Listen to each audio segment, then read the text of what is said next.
So is Sri Lanka counting more help from India till the check arrives from the IMF? We are counting for help from India. They will be the major country that will be helping us. There will be others, but India has done most of the work for us. There are a lot of allegations, or even for that matter, it's a fact of the matter.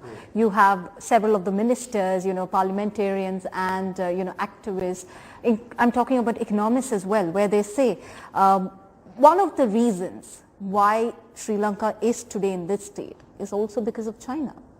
Do you agree with that? No, there is the Chinese, the debt, but China is and Japan are the two largest creditor nations as far as we are concerned.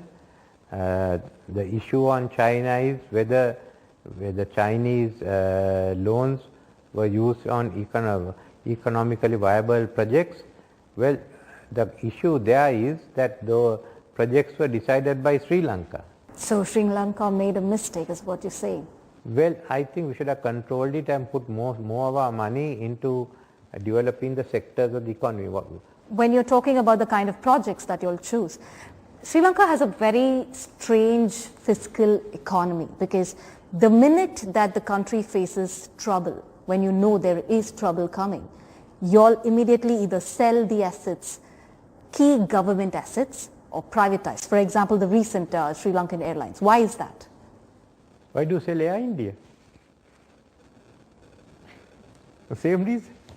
Okay. No,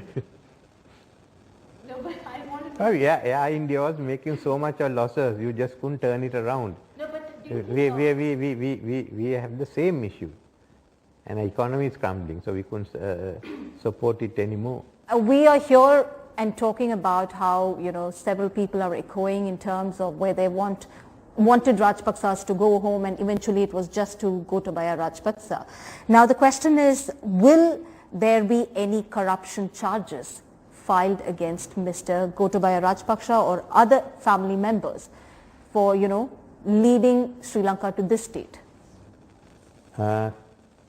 If they had violated the law, certainly we had to be pursuing anyone, not only them, all of us.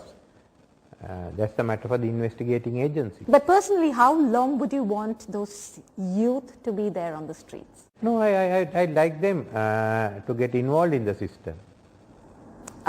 When you say involved in the system, how? Come in, take part in the committees, we have said, be able to have a dialogue with the government and the people, so that they have to adjust into the next stage.